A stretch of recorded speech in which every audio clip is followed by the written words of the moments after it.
Growing up, black in the 1970s meant a kind of freedom today's kids will never know. Days stretched long under open skies, unsupervised and unafraid. Chalk-drawn hopscotch grids covered sidewalks. Bikes flew down hills without helmets. And streetlights signaled the only curfew that mattered. These weren't reckless choices. They were lessons in independence, resilience, and trust that shaped an entire generation, playing outside until the streetlights came on. Summer evenings were filled with chalk-drawn hopscotch grids, jump rope songs and kickball games that spilled into the street. Children felt a thrilling freedom, stretching the day's play as long as possible until someone shouted, "Lights are on." Mothers watched from porches, calling out warnings but rarely stepping in. The neighborhood was the babysitter, elders on stoops, older kids keeping an eye on the younger ones, everyone knowing everyone else's name. Shared neighborhood toys, red rubber balls, clothesline ropes for double dutch, and makeshift stickball bats were scattered across yards and sidewalks, claimed by whoever showed up first. The rules were simple: stay on the block, don't go inside strangers' houses, and when those streetlights flickered on, you better be halfway home or ready to face a scolding. The air smelled like cut grass and corner store candy. Laughter echoed between buildings. Kids ran wild, but they were never truly alone. That invisible web of community held them close, even when parents weren't watching. It was trust made visible. Childhood lived out loud. Odied out loud. 2. Riding in cars without seatbelts. Kids piled into back seats or even stretched out across the rear window ledge while parents drove. Siblings argued over who got to sit by the window or stand between the front seats to help navigate. Bench seats, vinyl upholstery that stuck to bare legs, and the smell of gasoline evoke long summer road trips before seatbelt buzzers existed. No one buckled up because no one had to. The car was an extension of the living room, crowded, noisy, and free. Children bounced around during stops, slid across seats during turns, and pressed their faces against windows to watch the world blur by. Parents drove with one hand on the wheel and the other adjusting the radio, while kids in the back played hand clap games or fought over snacks. Road trips meant stopping at gas stations with hand-cranked pumps and vending machines that sold ice-cold glass bottles of soda. The journey felt endless, but no one complained. The freedom of movement, the open windows, the music blasting, it all felt like adventure, not danger. Safety wasn't the priority. Getting there together was. Being a latchkey kid. After school, kids let themselves in with a house key on a shoelace, fixed snacks and watched cartoons or Soul Train until parents came home. They relished the quiet freedom to raid the fridge or talk on a corded phone, but also knew to keep the door locked and not answer calls from strangers. The jangling house key around a neck and the sound of the front door closing behind them symbolized both responsibility and solitude. Walking into an empty house wasn't scary. It was independence earned. Kids learned to heat up leftovers on the stove, pour cereal without spilling, and entertain themselves for hours. The TV became a companion, filling silence with familiar voice. They did homework at the kitchen table, feet swinging above the floor, knowing their parents trusted them to handle it. The rules were clear. Don't open the door for anyone. Don't tell strangers on the phone you're alone. And have your chores done before mama gets home. The house smelled like whatever was left from breakfast and the faint scent of cleaning products. It was quiet, sometimes lonely, but it taught self-reliance in ways today's supervised childhoods never could. Walking to the corner store alone. Kids were sent to corner stores with a handwritten note and coins for bread, milk, or pickles. Navigating busy streets without adults, they cherished the independence of counting change and remembering the list, knowing they'd be praised for bringing home the right items.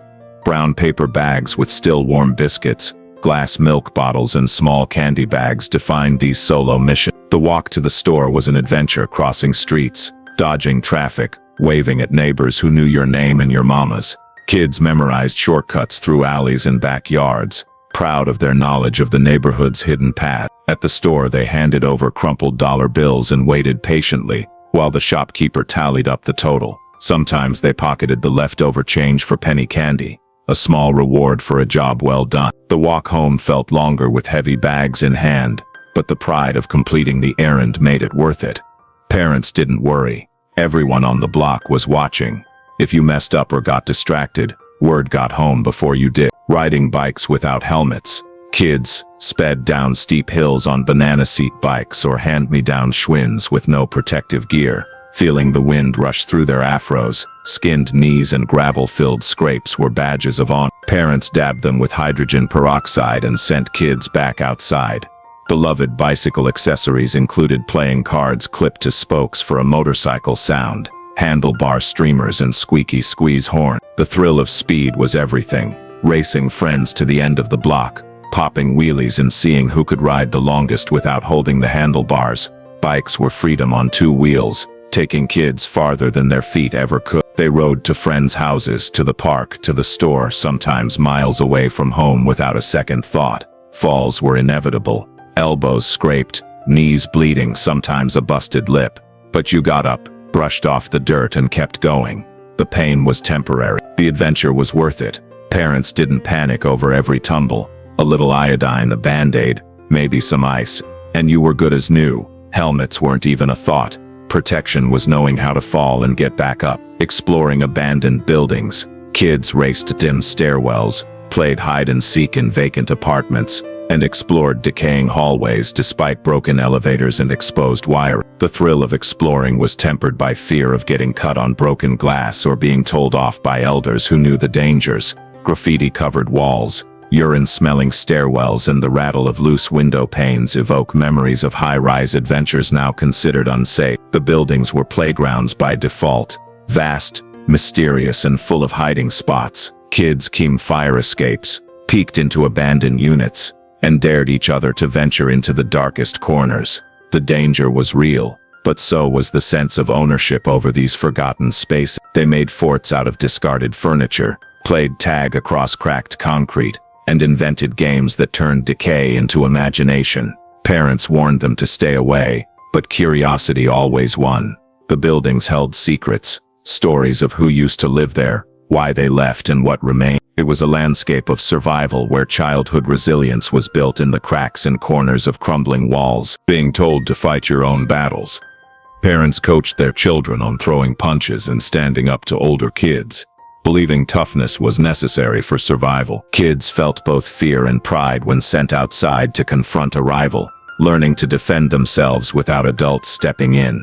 Storytelling sessions at kitchen tables and stoop conversations included cautionary tales about never start a fight, but finish. Mothers and fathers didn't coddle, they prepared.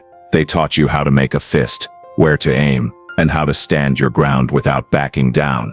It wasn't about violence, it was about respect. If you let bullies push you around, they'd never so you faced them, heart pounding, fists clenched, knowing your parents expected you handle it. Sometimes you won, sometimes you lost, but either way, you came home with a lesson learned. The neighborhood watched and word spread fast. If you stood up for yourself, others left you alone. If you didn't, you became a target. Parents didn't rush to school or call other parents. They sent you back out to toll it yourself. It was harsh, but it built a kind of courage that couldn't be taught any other way. Spending all day at the park and pool. Summer days were filled with tag games, swings and climbing structures, followed by long walks home past local landmarks. Children prided themselves on knowing the park's secret spots and followed pool rules like bringing towels and bathing caps to avoid being sent away. Sights and smells of the butternut and silver cup bakeries near the projects lingered as kids carried wet towels and sunburned shoulders home. The park was the center of the universe, where friendships were made, rivalries settled, and entire days disappeared in a blink. Kids claimed their favorite swings, raced to the monkey bars and invented games that lasted until someone got hungry or hurt. The public pool was a ritual. You scrubbed clean at home, packed your towel and cap and lined up with everyone else for the attendance inspection. If you passed, you dove into the cool water and stayed until your fingers pruned. The walk home was slow, tired and had the smell of fresh bread from nearby bakeries mixing with chlorine, still clinging to your skin. The sun set late, and no one wanted the day to end. Knowing when to run inside during shootings, children playing outside were suddenly rushed indoors by parents and older teens when gunfire erupted or gang conflicts flared. Kids learned to differentiate the whistle of fireworks from gunshots and to move quickly without panic. The phrase "go upstairs, women and children," and the sight of mothers grabbing kids off swings underscored an unofficial safety system. When gang leaders declared, "It's wartime, so y'all don't come out," everyone listened. It wasn't a suggestion. It was survival. Kids knew the difference between a backfire and a bullet, between celebration and chaos. They'd be mid-game laughing, running, and then suddenly an older kid would yell and everyone scattered.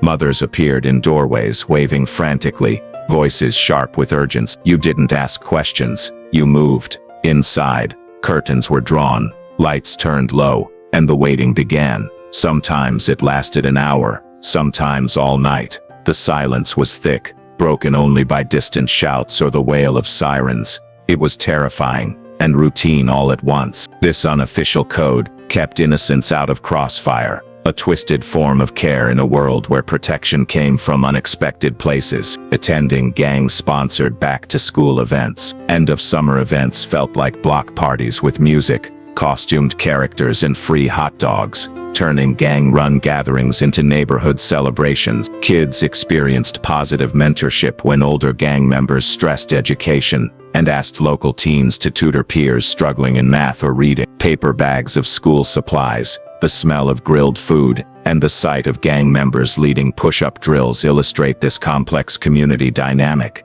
It was a paradox. The same hands that held guns also handed out notebooks and pencil. Back-to-school events were anticipated like holidays, with DJs spinning records, clowns, shaking balloon animals, and tables piled high with backpacks and crayons. Gang members told kids to stay in school, to read, to stay sharp. Some even organized tutoring sessions in apartments, older teens helping younger ones with homework. It wasn't charity, it was investment in the community's future. Kids didn't see contradiction. They saw the same voices that warned them away during conflicts now encouraged them to dream bigger. It was messy, complicated and real, a reflection of survival and hope coexisting in the same space. Eating free meals at community chokes. Kids lined up in hallways waiting to enter makeshift cafeterias to eat pizza, pigs in a blanket, or cafeteria-style meals. They felt excitement waking visiting cousins early for chokes and sometimes engaged in food fights before being welcomed back the next day.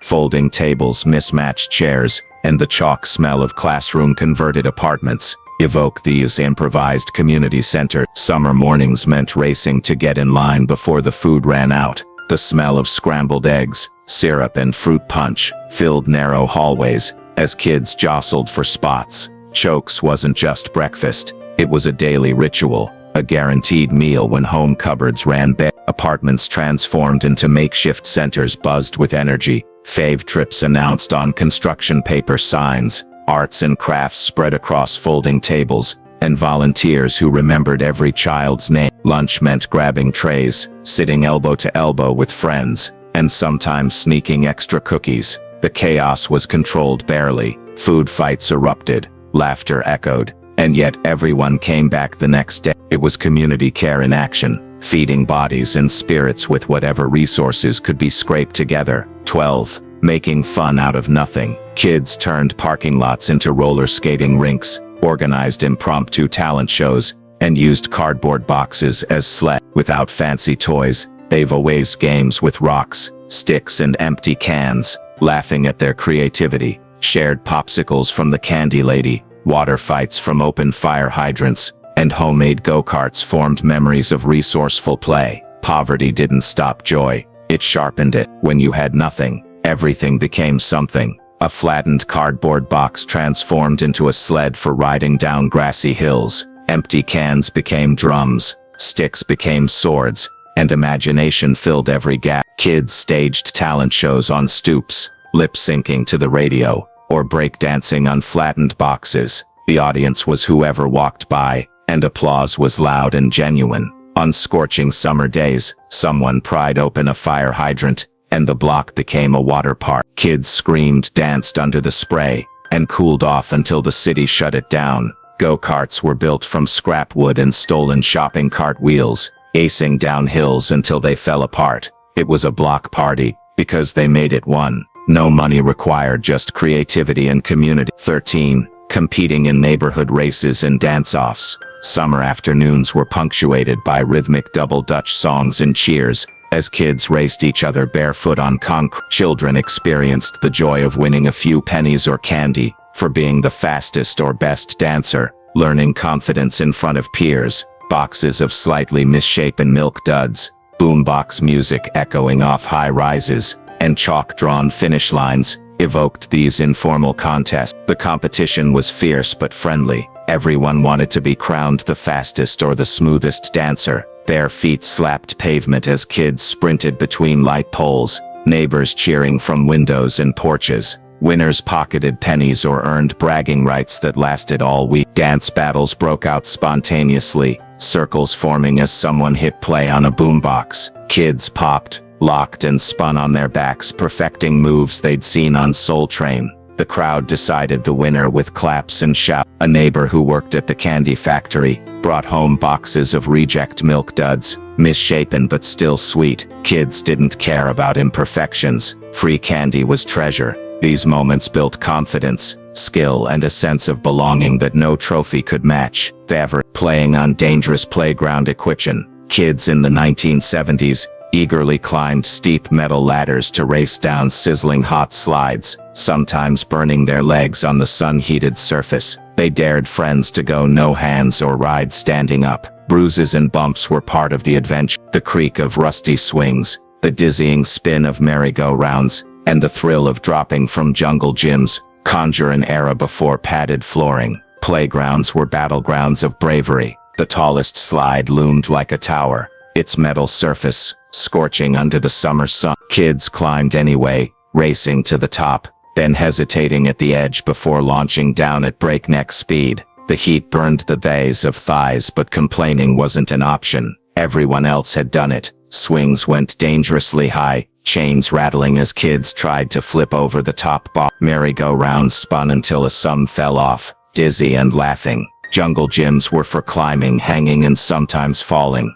Asphalt or dirt cushioned the landing. Scraped knees, bloody elbows and the occasional broken bone were badges of honor. Parents didn't. They patched you up and sent you back out. Danger was part of play, and fear was something you learned to conquer. Getting disciplined by the whole neighborhood. Kids learned that any adult could correct them, and embarrassment from a public reprimand was a powerful deterrent. The threat of a switch or belt hanging on a wall with phrases like, "I'm not one of your little friends," exemplified this community-wide discipline. The entire neighborhood raised you whether you liked it or not. If you mouthed off to Miss Johnson down the hall, she'd smack you upside the head and tell your mama who'd whoop you again for embarrassing her. Every adult had permission to correct, and every child knew it. The worst punishment wasn't the belt. It was the shame of being called out in front of everyone. "I'm not one of your little friends" meant the game was over. You were about to learn a lesson. Switches hung on doors, or lay ready on top of the fridge, silent warnings that respect wasn't optional.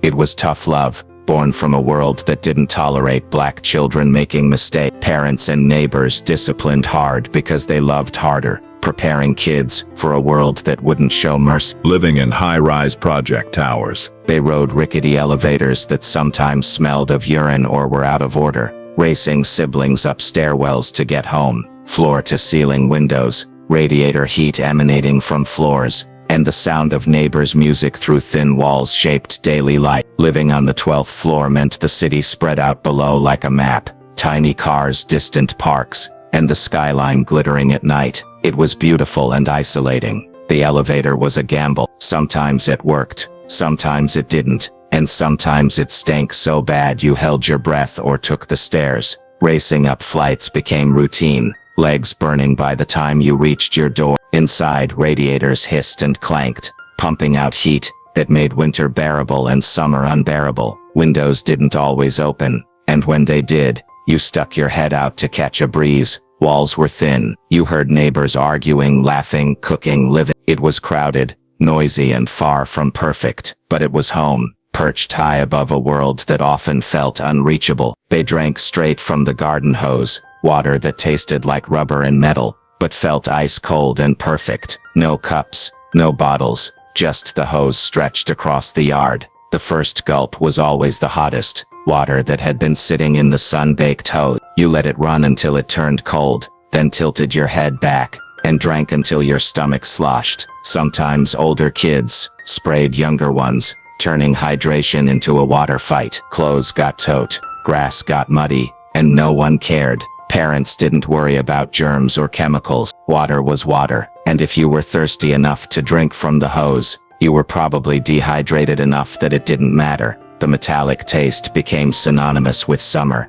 with freedom, with being outside all day, with not having to go inside for anything. Staying outside until you heard your name called. Your mama didn't come looking for you. She stood on the porch, or leaned out a window and yelled your full government name across the neighborhood. And when you heard it, you knew. First name meant start wrapping up. Middle name added meant I'm getting annoyed. Full name first, middle and last meant you better be running. The sound of your name echoing off buildings, cutting through the noise of playing children, was both terrifying and routine. Other kids would stop mid-game and look at you with sympathy. Ooh, you in trouble. Sometimes you weren't in trouble. Dinner was ready, or company had arrived, or it was just time to come in, but you never knew which it was until you got there. So you ran, heart pounding, mind racing through everything you might have done wrong. That voice, loud and commanding, was the universal signal. Playtime's over, and every kid on the block knew it. Walking to school in groups, kids walked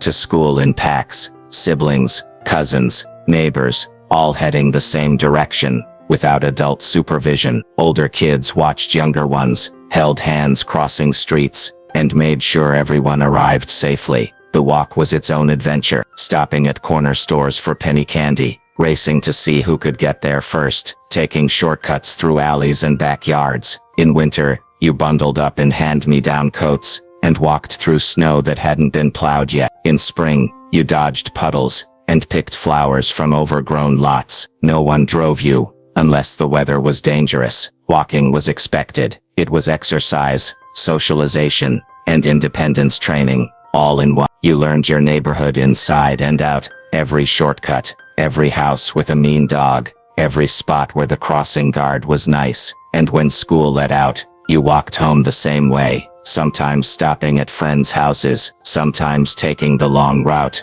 just to stretch the day. Twatting, watching Saturday morning cartoons. As a ritual, Saturday mornings were sacred. You woke up early, earlier than any school day, poured a bowl of sugary cereal, and planted yourself in front of the TV in your pajamas. Cartoons ran from sunrise until noon. Looney Tunes, Scooby-Doo, Fat Albert, the Super Friends, Schoolhouse Rock during commercial breaks, which meant getting up and walking to the TV to turn the dial because remotes were rare. Siblings fought over who sat closest, who got the best spot on the couch, and who controlled the TV. But mostly, you watched in peaceful silence, entranced by the colors and stories. When cartoons ended, childhood ended, the spell broke, and parents kicked you outside to play. But for those few years, every Saturday, the world was perfect. No school, no chores, just you, a bowl of cereal, and cartoons that made you laugh until your stomach hurt. Conclusion: these freedoms and dangers defined a childhood shaped by resilience, resourcefulness,